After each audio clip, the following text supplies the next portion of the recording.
Congratulations to the class in regarding the graduation of middle school as well as eighth grade.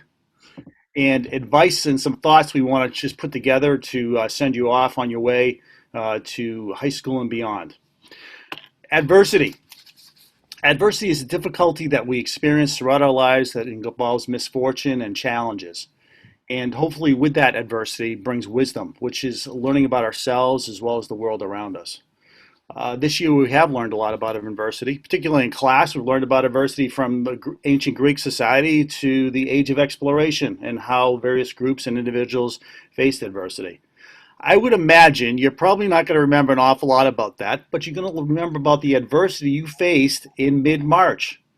Adversity such as effectively learning in a remote environment, when it's necessary to wear a mask, how to entertain yourself without sports or participating in them, appropriate social distancing, appropriate washing of your hands, how to act or interact with family and friends in an appropriate manner.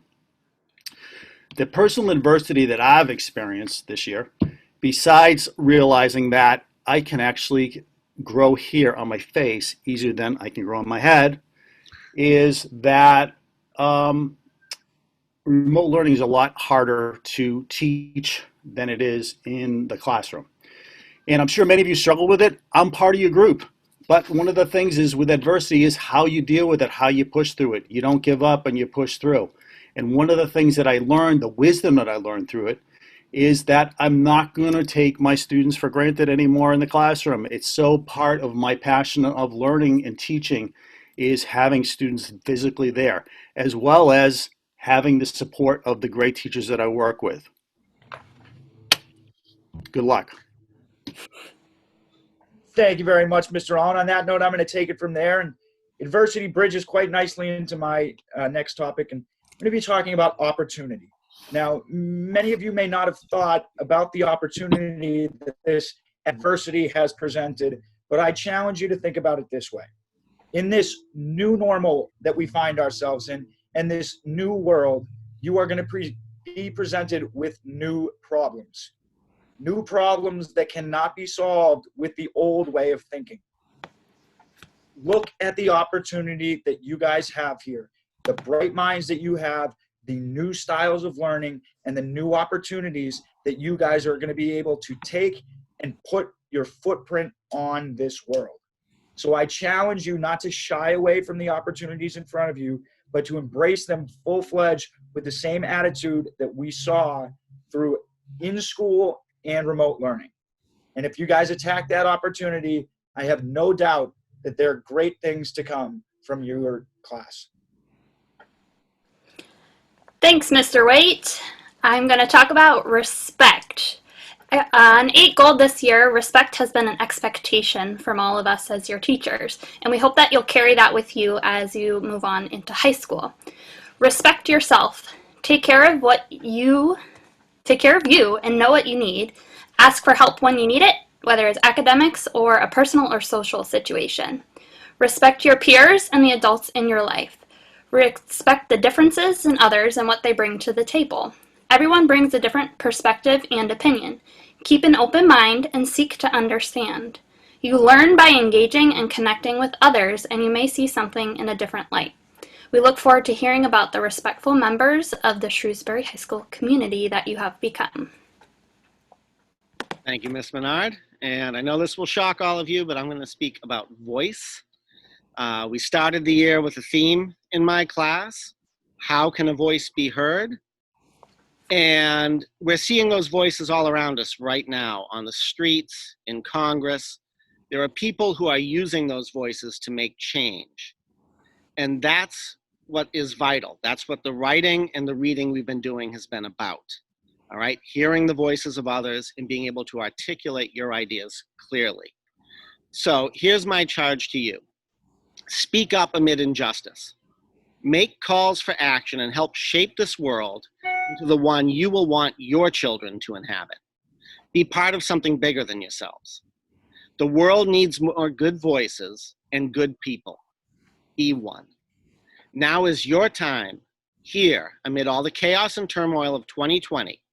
You and your generation can shape a better, stronger, and fairer world. And while so many are shouting, take time to listen as well. I don't mean to your friends, to those who agree with you. I mean to all voices, especially those with whom you disagree.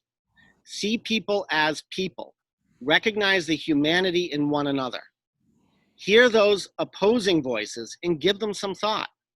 Opposition isn't the enemy. It is the foundation of growth and change. A lot will happen over the next 4 years. The best advice I can give you is to be true to yourself amid it all. Trust your instincts, and no matter the situation, always be willing to look at yourself in the mirror.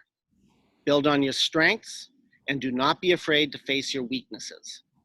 Treat others as you would wish to be treated, and keep your eyes open for those opportunities, as Mr. Waite said. Good luck. Thank you, Mr. Pizzuto. Well said. I'm going to talk about responsibility. At the beginning of the year, we asked you all to take on a lot more responsibility than you were used to. We gave you larger assignments and we asked you to budget your time. We gave you more challenging science experiments and projects that took a lot of time to assemble. This was all to prepare you for high school.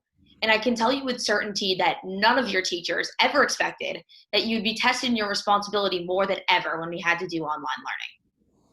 We asked a lot out of you, and you rose to the challenge when we weren't there to encourage you or remind you. And being responsible isn't just being right all the time or doing the right thing all the time, but it's recognizing when you need help. And I saw many of you when you took initiative in getting extra help, whether it was through email or through Zoom meetings.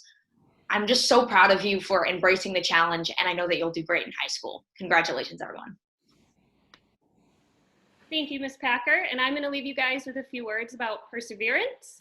This year, we watched many of you persevere through difficult challenges, challenges in your classes, challenges with your peer groups, challenges at home, and certainly with remote learning, you were all asked to persevere in a challenging situation that was like none before. And collectively, you rose to that challenge. I wish I could say that remote learning is as tough as it gets, but as you move into high school and beyond, you'll find that in the journey to your dreams, you will often face failure, hardships, and even some heartache at times. During that journey, you may even reach a point where you consider giving up altogether. But remember, despite popular belief, achieving success is not a straight or linear path. It is a road filled with various ups and downs, one on which you might get lost sometimes. But know that if you just keep persevering during the challenging times, you can and will eventually reach your end goals. We are so proud of you and all that you've accomplished this year, and we wish you all the best in the future. And remember, as you tackle whatever life's challenges throw your way, that your 8 Gold teachers are always here for you if you need anything. We'll miss you, class of 2024. Hi, guys. Good luck. Good luck.